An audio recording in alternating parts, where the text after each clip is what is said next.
Assalamu alaikum. Welcome to the first lecture of chapter 12, joining and fastening processes. And good news, the last chapter in the course. Joining, you understand, right? When we want to join two things together. Fast in English language, right? The speed fast. But the word fasten is also to join two things together. So nuts and bolts and screws, for example, are called fasteners, right? The T is silent. So joining and fastening means all the different types of methods which are used to join or fasten together different engineering components and parts. Before we go further, it's a big chapter, but all these are included, the articles in the book 12.1, 2, 3, 4, 6, 13, 15, 17, 18 and 12, 5, 7, 8, 9, 10, 11, 14, 16, they are not included. So this slide will be there as a record. I mean, it is there in the PDF lecture notes also, and it is here also in the video lectures. So you would know clearly that which are the topics in the book. Of course, whatever topics are covered here in the lecture, they are covered. But if you want to find out that in the book, manufacturing book by Kalpak Jian, then these topics are included and these other topics are not included. I would bring to your memory this diagram, this tree diagram of the whole world of manufacturing processes from chapter 1, introduction, right? So manufacturing is divided into processing and assembly, and in processing there was shaping, property enhancement and surface operations, and all the major chapters were in the shaping processes. Solidification, for example, like casting. Particulate, we have not done it, like powder metallurgy and so on. Deformation, many major ones like extrusion, forging and so on. Material removal, which is machining, which is already covered in workshop, right? These were property enhancement. So the other part, that this is processing, that you take a raw material, iron, steel, this, that, and you give it different shapes and produce different parts and so on. Now there is a product like a telephone or a computer or a car, and there are 5 different parts or 10 different parts or 100 different parts. Now you have to join them together to get the whole product, right? For example, even a phone, the front is there, the back is there, the camera is there, the right small electronic pieces are inside there, the listening devices, the microphone. So you have to join all of them together now into a product. Those are called assembly operations. In that we have permanent joining and mechanical fastening, the word fasteners. Permanent joining is brazing, soldering, adhesive bonding and welding, right? Permanent. When you use any of these methods, the parts are permanently joined. Mechanical fasteners, threaded fasteners like nuts, bolts and so on and so forth, right? So this is the chapter, assembly operations. You see, when you say the chapter is joining and fastening methods. So joining methods like permanent joining and fastening methods, temporary joining. So this is where we are in the course, right? This portion we have done in a lot of detail. This portion we have done a little bit. We have talked of surfaces and surface cleaning and surface operations and heat treatment and so on, right? We have talked. So we have covered this in a lot of detail. We have covered this briefly, and now we are doing the other part, the assembly operations. So this is the chapter. Of course, let us go through the introduction. There is a wide variety of joining and fastening processes available. Joints produced often undergo metallurgical and physical changes. When you are joining something, then the material goes through metallurgical changes, physical changes. So there are major effects on the properties and performance of welded components, for example. Joining methods can be categorized in terms of the principle of operation. So fusion welding, solid state welding, brazing and soldering, there will be others. Fusion fusion in science and physics means that by any method, if you fuse or join two things together, and usually fusion is obtained by increasing the temperature to near melting, so that when one material is near melting temperature, the other material is near melting temperature. When you join them together, they fuse together, right? At high heat, they join together. So fusion involves melting and coalescing. Coalescing means joining. Melting and coalescing of materials by means of heat, usually supplied by electrical or high energy means. So we have oxy-fuel gas welding, consumable and non-consumable electrode arc welding, high energy beam welding, and so on, right? So this is fusion welding, different types of welding techniques where we are applying a large amount of heat to melt the two pieces that we want to join together, and then they join or coalesce together. Solid state welding, right? Fusion, you are melting. Solid state, you are keeping the items solid and still joining them together, right? So solid state welding involves joining without fusion, no liquid molten metal in the joint. So cold welding, ultrasonic welding, friction welding, resistance welding, explosion welding, diffusion bonding, these are all solid state welding methodologies. Brazing and soldering, we will see later on, is a type of fusion welding, but it is done at much lower temperatures. Here the melting temperatures are much higher because the metals that are used in fusion welding are higher temperature metals. But when we do a very similar operation at much lower temperatures, right? So brazing and soldering use filler metals and involve lower temperatures than used in normal welding. So it is a subset of fusion welding in a way, but actually there is not a lot of melting involved and the temperatures are much lower.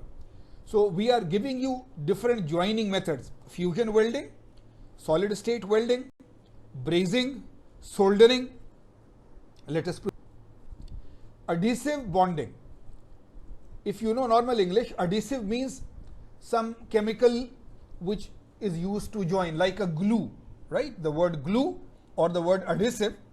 So here you are not welding, you are not brazing, you are not soldering, you are applying some chemical between the two surfaces so that they join together, right? So adhesive bonding is an important technology.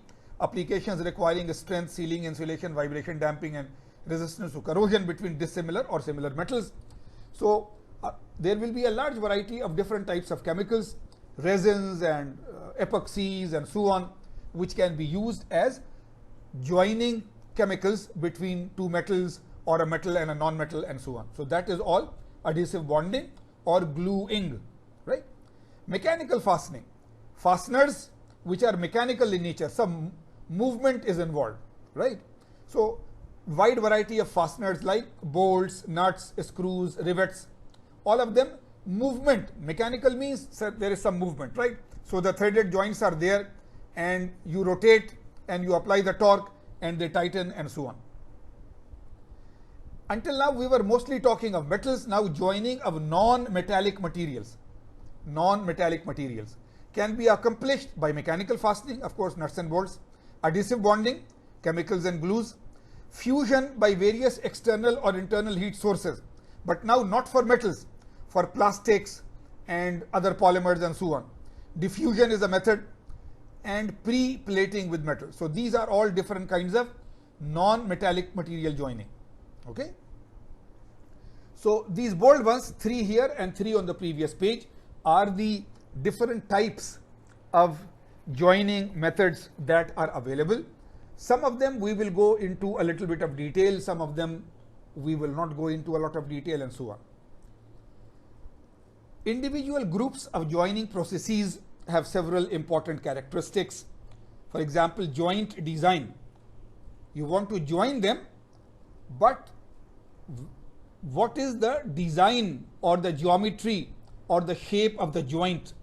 So the size and shape of the parts to be joined, the strength and the reliability of joint, the cost and maintenance of the equipment, the skill level of the labor, all these decide which will be good for us. Should we go for welding? Should we go for chemical bonding? Should we go for mechanical fasteners like nuts and bolts? So all these, that how is the joint to be designed? What is the size and shape of the parts that are coming together? What type of strength and long life do we want? What is the cost and maintenance of the equipment that will be used? So just like in other things in engineering, remember this question was there when we were doing casting, that there is sand casting and there is die casting, and there are tens of other types of casting methods. Which should we use? Similarly, in bulk deformation, there is extrusion and forging and rolling and wire drawing and so on. Which should we use? And I always go back to you that as engineers, the three basic things that you always want in all your products and processes is cost, quality and time. Cost, quality and time. So what type of customers do you have?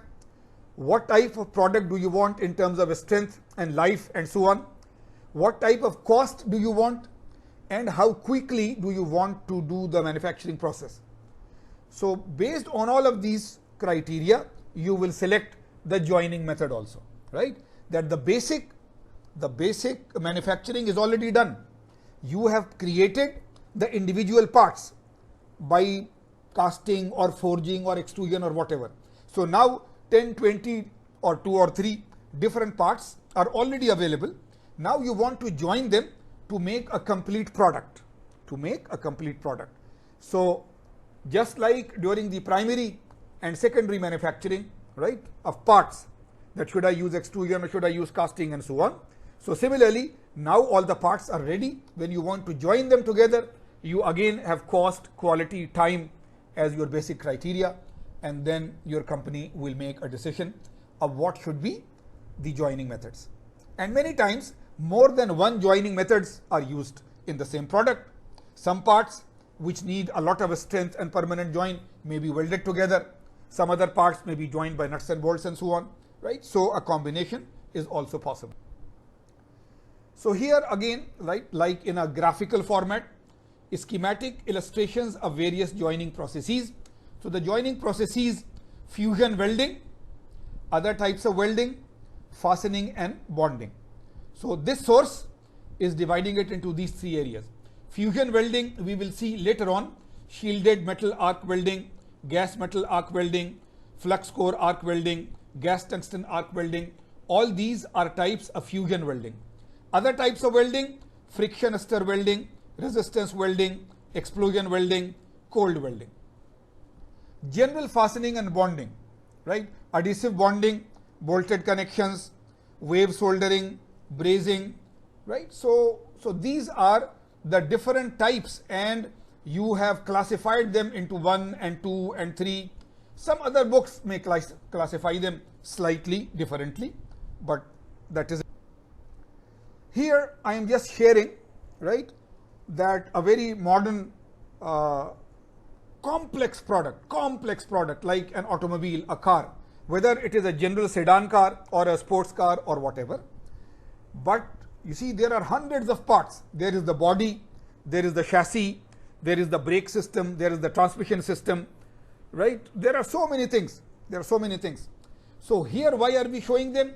We are only showing this for emphasizing the joining processes.